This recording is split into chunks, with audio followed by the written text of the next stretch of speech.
First contact and unexpected allies. Dr. Samantha Chen squinted at the monitor, her eyes burning from hours of staring at the endless stream of data. The radio telescope array at the Arecibo Observatory had been picking up strange signals for weeks, but this was different. "Hey, Mike." She called out to her colleague. "Come take a look at this."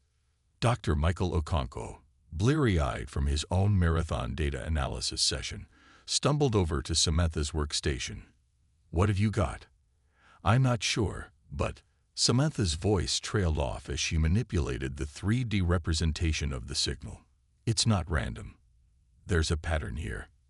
As they watched, the seemingly chaotic data began to coalesce into a recognizable form. It was a DNA double helix, rotating slowly on the screen. Mike's eyes widened. "Holy shit, is that what I think it is?" Samantha nodded, her heart racing. "It's a message, and it's aimed directly at us." Within hours, the discovery had been verified by other observatories around the world. Humanity held its collective breath as scientists worked to decode the alien transmission. It took days of round-the-clock effort, but finally, they had it. The message was simple: "We come in peace. Prepare for contact." As dawn broke over New York City on a crisp autumn morning, the sky erupted in a dazzling display of light. A massive ship, easily the size of Manhattan, materialized in low Earth orbit. Smaller craft descended, heading for major cities around the globe. At the United Nations headquarters, world leaders gathered in an emergency session. The atmosphere was tense, a mixture of fear and excitement palpable in the air. General Elena Volkov, head of Earth's hastily assembled first contact team, stood at the podium. "Ladies and gentlemen, we are about to make history. Our guests have agreed to meet with us here, in the spirit of peace and cooperation." As if on cue, the doors to the General Assembly Hall swung open. A hush fell over the crowd as 3 alien beings glided into the room. They were tall, easily 7 feet in height, with iridescent skin that seemed to shimmer with every movement. Their eyes, large and multifaceted like those of an insect, took in the assembled humans with unmistakable curiosity. The lead alien stepped forward, its movements fluid and graceful. When it spoke, the words seemed to form directly in the minds of all present. "Greetings, people of Earth. We are the Zarthuli. We have traveled far to reach you, for we face a threat that endangers not just our species, but all sentient life in the galaxy." General Volkov, recovering quickly from the shock of telepathic communication, stepped forward. "We welcome you to Earth, representatives of the Zarthuli. I am General Elena Volkov, speaking on behalf of humanity. What is this threat you speak of?" The alien's large eyes blinked slowly. "We call them the Nurak Swarm. They are a hive mind of immense power and insatiable hunger. They consume entire civilizations, assimilating all knowledge and technology. They have already devoured half of our galaxy, and they are coming this way." A murmur of fear rippled through the assembly. The UN Secretary-General, a normally unflappable diplomat, visibly paled. "Why have you come to us? Surely there are more advanced civilizations that could help you fight this swarm." The Zarthuli made a gesture that might have been a shrug. "We have searched far and wide for allies. Many advanced races have fallen to the swarm. Others hide, hoping to escape notice. But you humans are different."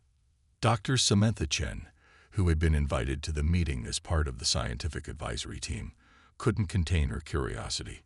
"Different how?" The alien turned its multifaceted gaze on her. "Your species possesses a unique combination of traits we have not encountered before. You are adaptable, innovative, and possess an indomitable spirit.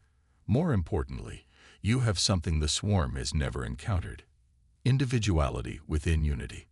General Volkov frowned. "I'm not sure I understand." "The Nurak Swarm is a single mind controlling countless bodies," the Zarthuli explained. "But you humans, you maintain your individual identities while still working together towards common goals. This concept is alien to the swarm." We believe it may be the key to defeating them." The room erupted in a cacophony of voices as world leaders argued amongst themselves. Some were eager to join the fight, seeing it as humanity's chance to prove itself on a galactic stage. Others were more cautious, fearing that aligning with the Zarthali would paint a target on Earth. As the debate raged, Dr. Chen's mind was racing. She turned to Mike, who had been silently taking in the proceedings. "Think about it," she whispered excitedly. "Our greatest strength has always been our diversity of thought. If we can somehow weaponize that against a hive mind." Mike nodded slowly, a grin spreading across his face. "It's crazy enough that it just might work." General Volkov, sensing the mood of the room, raised her hand for silence. She turned to the Zartheli representatives, her expression resolute. "We will need time to discuss this among ourselves and prepare our people for the reality of extraterrestrial life and the threat we face.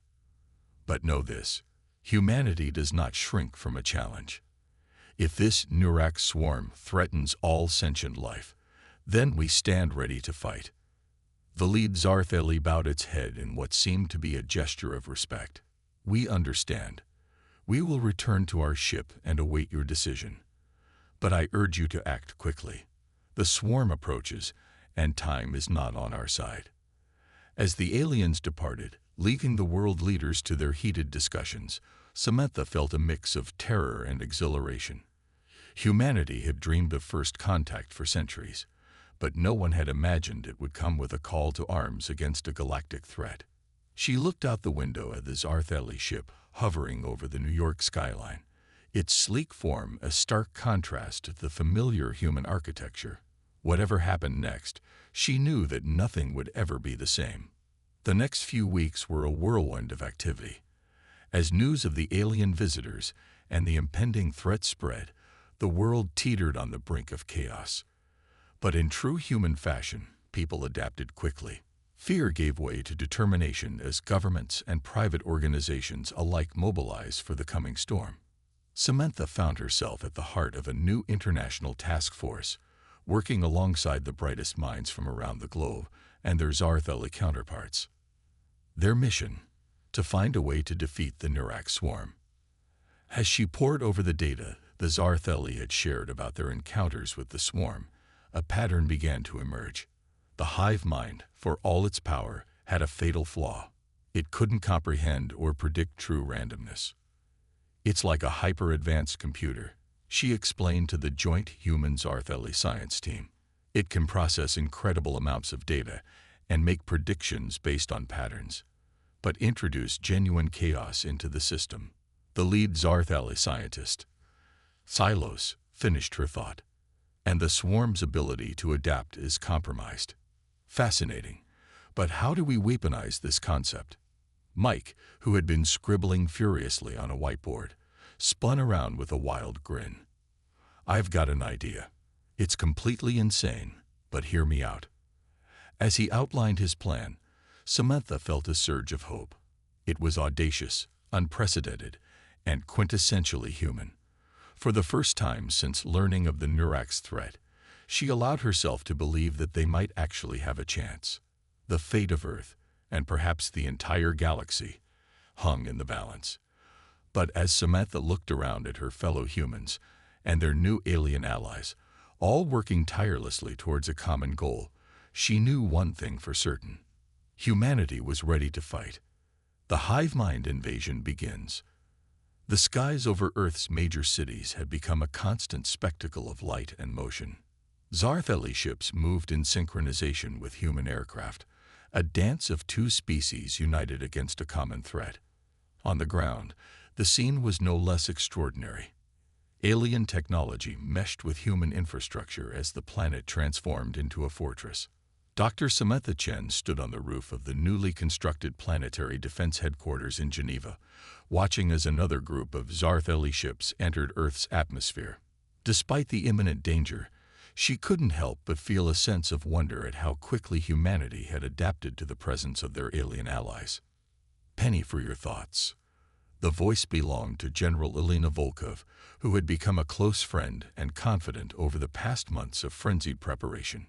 Samantha smiled wryly, just thinking about how, a year ago, my biggest concern was securing funding for the radio telescope array. Now we're preparing to face an intergalactic hive mind that wants to eat our brains. Funny how things change. Elena finished, her tone dry but her eyes twinkling with humor. Their moment of levity was interrupted by the insistent beeping of their communication devices.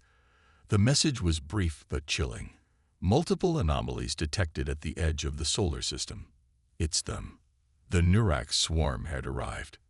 Inside the command center, screens lit up with incoming data as Earth's early warning systems, augmented by Zartheli technology, tracked the approach of the enemy. The swarm ships were unlike anything they had seen before, organic-looking structures that seemed to pulse and writhe, more like living creatures than vessels. Xylos, the Zarthali scientist, manipulated a 3D hologram of the solar system, highlighting the swarm's approach vectors. They're moving faster than we anticipated. We have perhaps 3 Earth days before they reach the outer planets.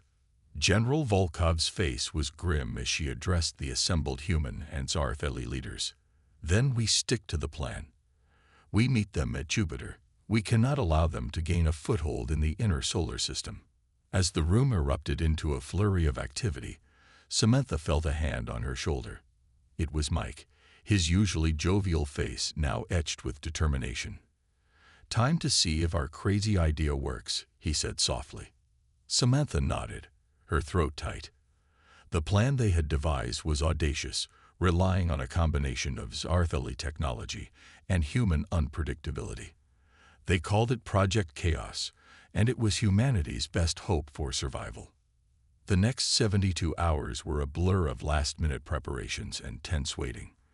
The joint human-Zartheli fleet, a hodgepodge of hastily retrofitted Earth vessels and sleek alien ships, took up defensive positions around Jupiter. On Earth, civilians huddled in shelters, their eyes glued to screens broadcasting updates from the front lines. When the Nurak swarm finally appeared, emerging from the inky blackness of space like a roiling storm cloud, the sight was terrifying beyond imagination. Millions of biomechanical ships moved as one, a testament to the single intelligence guiding them. "My God," someone whispered in the command center. "How can we possibly fight that?" But fight they did. As the swarm approached, the defenders of Earth unleashed their first surprise. Massive electromagnetic pulses, generated by devices hidden in Jupiter's swirling storms, erupted across the battlefield. The swarm's front line faltered, their ships momentarily disrupted by the unexpected attack.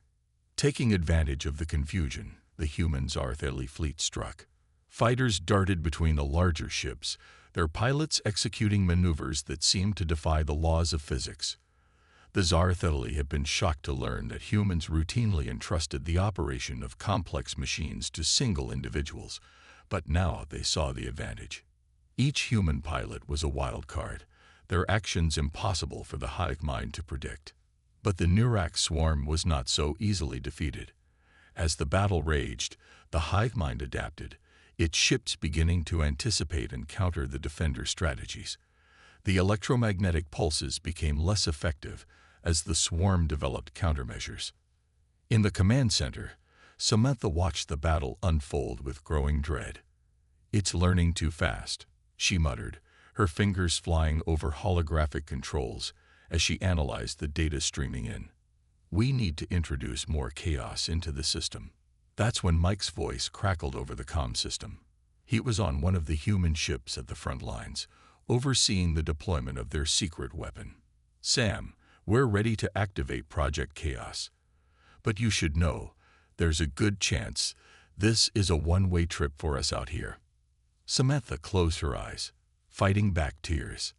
"Understood. Good luck, Mike. Give 'em hell." With a nod from General Volkov, Samantha initiated the sequence. Across the battlefield, specially designed pods launched from the human and Zartheli ships. As they neared the swarm, they burst open, releasing swarms of their own. Millions of nanobots, each one programmed with a unique and constantly evolving set of instructions. The effect was immediate and dramatic. The nanobots infiltrated the swarm's biomechanical ships, introducing random variables into their systems. Ships began to move erratically, firing at random or not at all. In some cases, they even turned on each other. The hive mind, confronted with an onslaught of unpredictable data, struggled to maintain control. It was as if the swarm had been infected with a virus of pure chaos. Taking advantage of the enemy's confusion, the Earth fleet pressed their attack. Zarthali energy weapons sliced through the organic hulls of swarm ships, while human missiles found weak points exposed by the nanobots' sabotage. For hours, the battle raged across the Jovian system. Casualties mounted on both sides, the void of space littered with the debris of destroyed ships. But slowly, inexorably, the tide began to turn. As the remnants of the swarm retreated, a ragged cheer went up in the command center. They had won the first battle. Earth was safe for now. But the victory had come at a terrible cost. Nearly a third of the Earth fleet had been destroyed, along with countless Zarthali ships. And there was no word from Mike's vessel, last seen diving into the heart of the swarm to deploy the final wave of nanobots. As the adrenaline of battle faded, Samantha slumped in her chair, exhaustion and grief washing over her. They had survived, yes, but this was only the beginning. The Nurax swarm would be back, and next time, they would be prepared for Project Chaos. General Volkov's voice cut through the haze of Samantha's thoughts. Dr. Chen, I need you and the science team to start working on our next move. The swarm will adapt to our tactics. We need to stay one step ahead. Samantha nodded, pushing aside her fatigue and sorrow. There would be time to mourn later. For now, the fight for survival continued. As she gathered her team, human and Zartheli alike, Samantha felt a renewed sense of determination. Humanity had proven itself on the galactic stage, demonstrating a tenacity and ingenuity that had caught even their alien allies by surprise. Whatever came next, Earth would be ready. The Nurax swarm had made a grave mistake in underestimating humanity, and Samantha swore that they would live to regret it. Project Prometheus. The aftermath of the Battle of Jupiter was a mixture of celebration and grim determination. Humanity had proven its worth as an ally to the Zarthali and shown the Nurax swarm that Earth would not fall easily. But the cost had been high, and everyone knew that this was only the beginning. Dr. Samantha Chen stood before a holographic display of the solar system, studying the movements of the remaining swarm ships. They had retreated beyond Neptune, regrouping and no doubt planning their next move. The room around her buzzed with activity as human and Zartheli scientists worked tirelessly to analyze data from the battle. Dr. Chen, a young lieutenant, approached, his face a mask of exhaustion. We've received word from the salvage teams. They found something. Samantha's heart leaped. Could it be? Show me. The lieutenant pulled up a new hologram, showing the wreckage of a Nurax ship. At its core was a pulsating, organic-looking structure unlike anything they'd seen before. Is that what I think it is? Samantha breathed. Xylos, the Zartheli scientist, glided over to examine the image. It appears to be a node of the swarm's neural network, intact. This could change everything. Within hours, the recovered Nurax technology was being transported to a secret facility deep beneath the Rocky Mountains. As Samantha descended in the elevator, flanked by General Volkov and a team of Earth's top scientists, she couldn't help but feel a mix of excitement and trepidation. We're calling it Project Prometheus, General Volkov explained as they entered the high-security lab. Our goal is to steal the fire of knowledge from our enemies and use it against them. The Nurax node sat in the center of the room, contained within a powerful force field.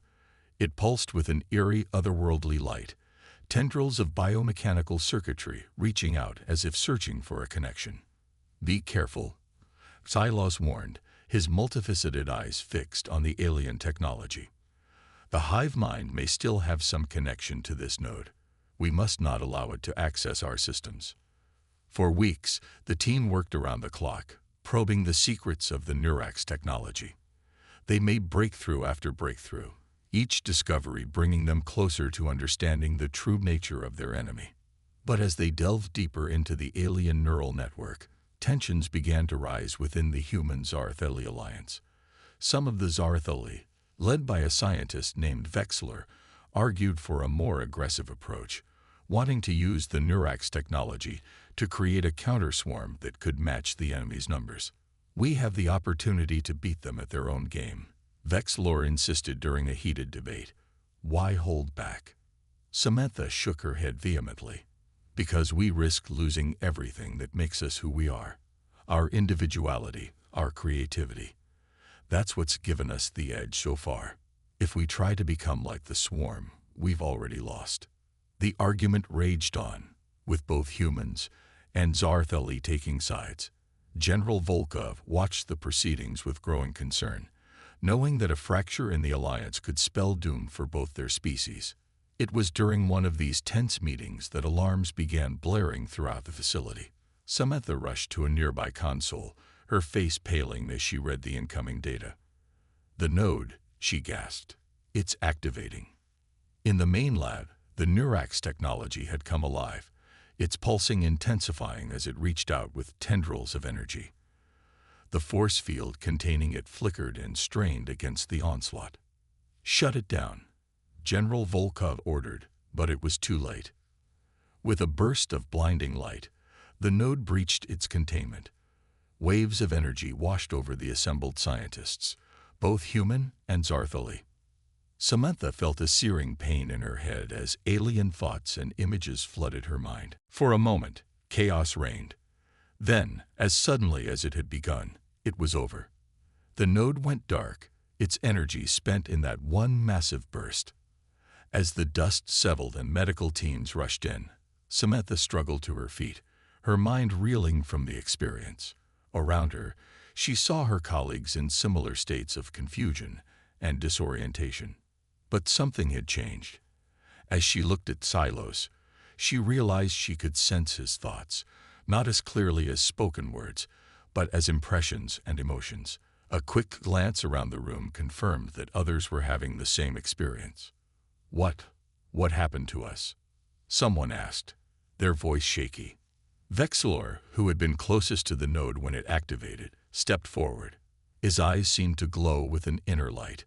"We have been given a gift," he said, his voice resonating in their minds as well as their ears.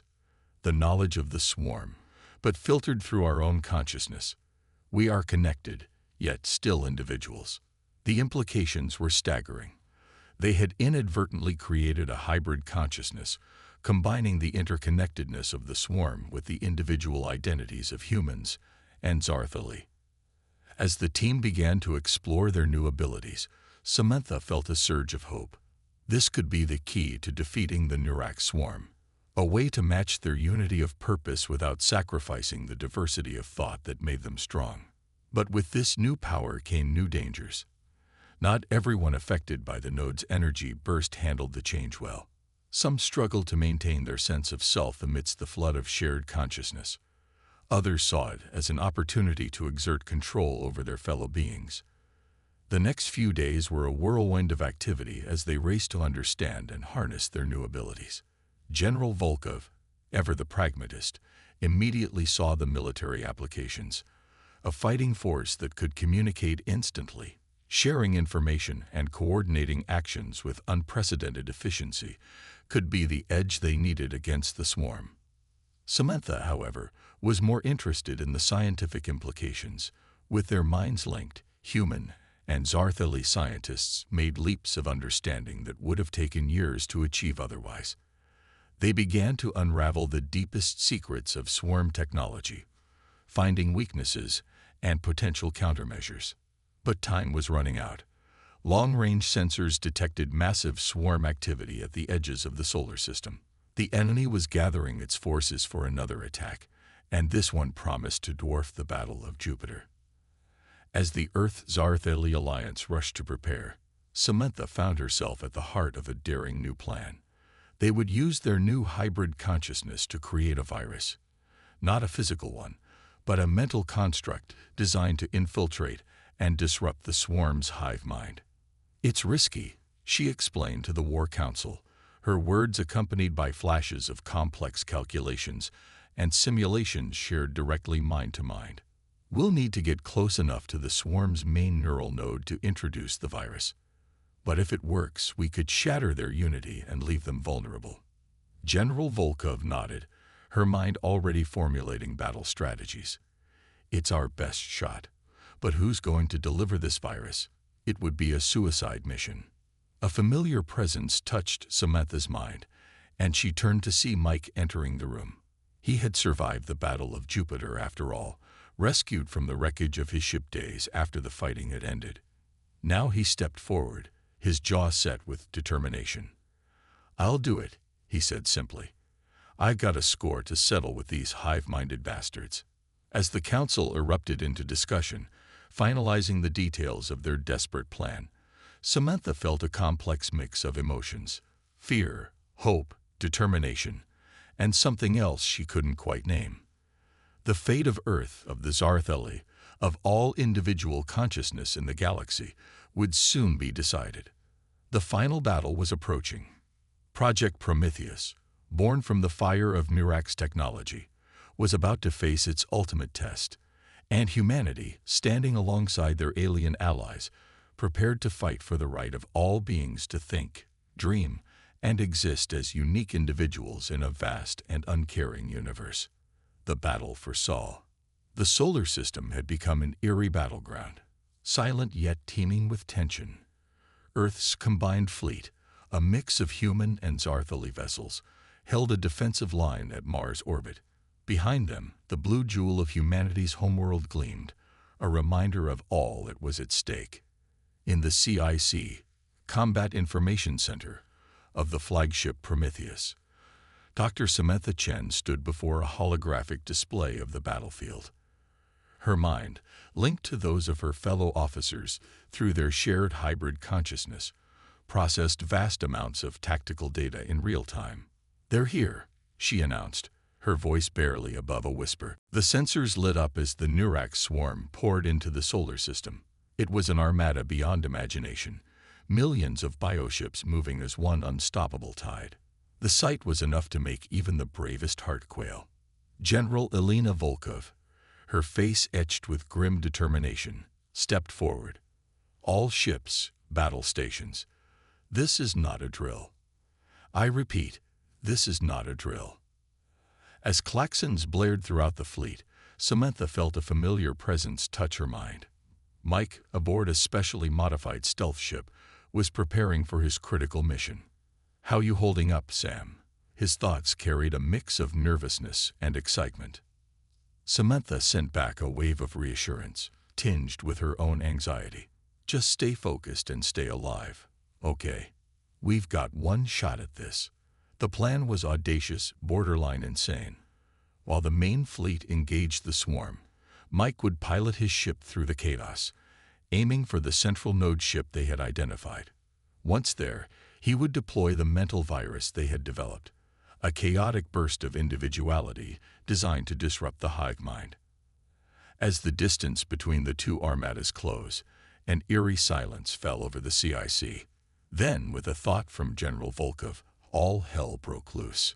The space between Mars and Jupiter erupted in a dazzling display of weaponry. Zartheli energy beams lanced out, carving through swarm bioships. Human railguns accelerated projectiles to relativistic speeds, punching holes through the enemy formations. And all the while, squadrons of fighters darted between capital ships, their pilots' minds linked in perfect coordination. But for every swarm ship destroyed, it seemed two more took its place. The hive mind adapted quickly, shifting tactics faster than any traditional command structure could manage. If not for the hybrid consciousness linking the defenders, they would have been overwhelmed in minutes. Samantha winced as she felt the deaths of dozens of pilots, their final moments of terror and determination echoing through the mental link. But there was no time for grief. Every second counted. "Mike, you've got your opening," she communicated, highlighting a fluctuation in the swarm's defenses. "Go now." Mike's ship, cloaked with reverse-engineered swarm technology, slipped through the battle lines. Samantha held her breath, watching his progress through the tactical display. For agonizing minutes, it seemed as though their plan might work. Then everything went wrong. A tendril of the swarm's consciousness brushed against Mike's ship, sensing the alien presence within its ranks. In an instant, he was surrounded. "I'm not going to make it," Mike's thoughts came, tinged with regret but not fear. "But I'm taking these bastards with me." Before Samantha could respond, Mike's ship detonated in a massive explosion.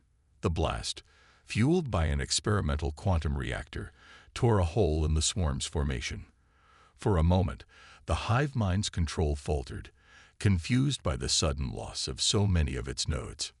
Now, General Volkov's command rang out through the fleet's shared consciousness. "All ships, converge on that point. Deploy the virus." The defenders surged forward, pressing their momentary advantage. From specially equipped ships, a wave of energy pulsed out. The mental virus carried on tachyon particles to penetrate the swarm's defenses. For a breathless moment, nothing seemed to happen. Then, like a wave spreading across a pond, chaos erupted within the swarm. Bioships began to move erratically, firing on their own allies or drifting aimlessly in space. The virus was working, shattering the singular purpose of the hive mind and replacing it with a cacophony of individual thoughts and desires. But the Nurak swarm was vast, and its will to survive was strong. Even as large portions of its fleet fell into disarray, the central node ship fought back. Samantha felt an alien consciousness pushing against her mind, trying to overwhelm the hybrid network with sheer force of will. "It's trying to assimilate us," she gasped, her head pounding from the mental assault. Around her, she saw her fellow officers struggling against the invasion. In that moment of crisis, Samantha made a decision. Drawing on every ounce of mental strength she possessed, bolstered by the combined will of humans and Zartheli linked through the hybrid consciousness, she pushed back. Instead of fighting the swarm's intrusion, she opened her mind fully, flooding the hive mind with the full depth of human emotion and experience. Every joy, every sorrow, every moment of beauty and pain and love and loss. She poured it all into the link. And she wasn't alone. Across the fleet, others followed her lead. The Zartheli shared their alien perspectives, their hopes and fears so similar yet so different from humanity's. Together, they created a symphony of consciousness, a testament to the power of unity born from diversity rather than enforced homogeneity. The effect on the swarm was catastrophic. Unequipped to handle such a deluge of individual experiences, the hive mind fractured. Across the battlefield, swarm ships began to power down or fly aimlessly, their controlling intelligence shattered. As the remnants of the once mighty armada drifted in space, a cheer went up across the Earth fleet. They had done it. Against all odds, humanity and its allies had prevailed. But the victory came at a cost. Many ships had been destroyed, their crews lost in the brutal battle. And every person linked to the hybrid consciousness felt changed by the experience, their minds expanded by the touch of both alien allies and enemy. As the fleet began the process of securing the battlefield and searching for survivors, Samantha stared out at the starfield, her thoughts a whirlwind of emotions. They had won, yes, but the war had transformed them in ways they were only beginning to understand. The Nurak swarm was defeated, but the greatest challenge still lay ahead, forging a future for a humanity that now stood on the brink of a new evolution. As she felt the minds of her comrades, human and Zartheli alike, brushing against her consciousness, Samantha allowed herself a small smile. Whatever came next, they would face it together. Not as a hive mind, but as a community of individuals, their differences becoming their greatest strength. The battle for Sol was over. The next chapter in human history was about to begin. A new era for humanity. The dawn of a new era broke over Earth, its light touching a world forever changed. In the months following the battle for Sol, humanity grappled with its newfound place in the galactic community and the profound changes wrought by their victory over the Nurak swarm. Dr. Samantha Chen stood at the podium in the United Nations General Assembly, her mind linked to the vast network of human and Zartheli consciousness that now spanned the solar system. As she prepared to address the representatives of Earth's nations, she could feel the mixture of hope, fear, and wonder that permeated the collective psyche of her species. Distinguished delegates, honored guests, fellow citizens of Earth, she began, her words carried not just by her voice, but by the subtle undercurrent of shared thought. We stand at a crossroads unlike any in human history. Our victory over the Nurak swarm has secured our place among the stars, but it has also irrevocably altered who we are as a species. A hybrid consciousness, born from the fusion of human ingenuity, Zartheli technology, and Nurak's biology, had spread rapidly in the wake of the battle. What had started as a military advantage had quickly become a global phenomenon. Millions of humans had voluntarily joined the network, drawn by the promise of shared knowledge and unprecedented connection. We have touched the mind of the cosmos, Samantha continued, and it has touched us in return. We are no longer merely human, yet we have not lost our humanity. Instead, we have expanded the very definition of what it means to be human. The changes were evident everywhere. Schools had been revolutionized, with students able to absorb information at astonishing rates through direct mental transfer. Scientific progress had accelerated exponentially, as researchers across the globe shared insights and breakthroughs instantaneously. Even art had been transformed, with new forms of expression emerging that blended individual creativity with collective experience. But the transition had not been without its challenges. There were those who feared the loss of privacy, of individuality. Pockets of resistance had sprung up, arguing that the hybrid consciousness was a threat to human autonomy. Samantha and her colleagues had worked tirelessly to address these concerns, developing safeguards and ethical guidelines for this new form of existence.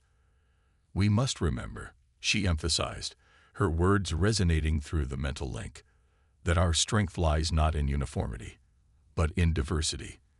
The hybrid consciousness is not about erasing our differences, but about celebrating them, about sharing our unique perspectives to create something greater than the sum of its parts. As she spoke, Samantha could feel the minds of her Zartheli allies, watching the proceedings from their ships in orbit. The aliens had been profoundly affected by their encounter with humanity. The concept of individual identity within a collective, so natural to humans, had sparked a cultural revolution among the Zartheli. They were eager to learn, to explore this new way of being. Our alliance with the Zartheli opens up possibilities we have only begun to imagine, Samantha continued. Already, joint human-Zartheli expeditions are preparing to venture beyond our solar system, to explore the galaxy and make contact with other civilizations. We go not as conquerors, but as explorers and diplomats, seeking to build a galactic community founded on mutual understanding and respect. The defeat of the Nurak swarm had sent shockwaves through the galaxy. Other alien races, long hidden from the swarm's ravenous advance, had begun to emerge. Earth, once an isolated backwater, was fast becoming a hub of interstellar diplomacy. The hybrid consciousness, with its ability to bridge the gap between different species and modes of thought, proved invaluable in these delicate negotiations. But we must not forget the price of our victory, Samantha said, her tone somber. In her mind, she saw again the explosion that had taken Mike's life, felt the echo of countless others who had sacrificed themselves in the battle. We owe it to those who fell to use our new capabilities wisely, to build a future worthy of their sacrifice. The remnants of the Nurak swarm, now reduced to scattered, mindless bioships, posed a different kind of challenge. Some argued for their complete eradication, seeing them as too dangerous to be allowed to exist. Others, including Samantha, advocated for a more nuanced approach. The swarm's technology, terrible as it was, held secrets that could revolutionize medicine, space travel, and countless other fields. We stand now as guardians, she declared, not just of our own world, but of life itself. The power we wield comes with great responsibility. We must ensure that no species ever again faces the threat of extinction at the hands of another, that the diversity of consciousness in our galaxy is protected and nurtured. As she concluded her speech, Samantha felt a swell of emotion through the hybrid consciousness. Hope, determination, and a sense of infinite possibility radiated from millions of minds. The path ahead was uncertain, filled with challenges they could scarcely imagine, but they would face it together, as individuals united by choice rather than compulsion. In the days that followed, as humanity took its first tentative steps into a larger universe, Samantha often found herself looking up at the stars. The pinpricks of light that had once seemed so distant now felt like beacons, calling to the explorer in every human heart. She thought of Mike, of all those who had given their lives to bring them to this point. "We made it," she whispered, both to herself and to the vast network of minds that had become her extended family. "We're just getting started, but we made it." As if in response, she felt a surge of affirmation through the hybrid consciousness. Humans and Zarthali, scientists and soldiers, artists and engineers, all united in their determination to forge a future among the stars. They had faced extinction and emerged stronger, wiser, more connected than ever before. The Nurax swarm had sought to consume them, to erase their individuality. Instead, humanity had taken the best of what the swarm had to offer and made it their own, creating a new way of existence that celebrated both unity and diversity. As the first joint human-Zarthali expedition prepared to leave the solar system, bound for distant stars, Samantha felt a thrill of excitement. The universe was vast, filled with wonders and dangers beyond imagination. But humanity was ready. They had proven their worth, not just as warriors, but as innovators, as adapters, as beings capable of bridging the gap between the individual and the collective. The age of Earth's isolation was over. A new chapter in the story of consciousness itself was beginning, and humanity, in all its chaotic, creative, indomitable spirit, would be at the forefront, reaching for the stars not with grasping hands, but with open minds and hopeful hearts. The future, vast and bright, beckoned, and together they would answer its call.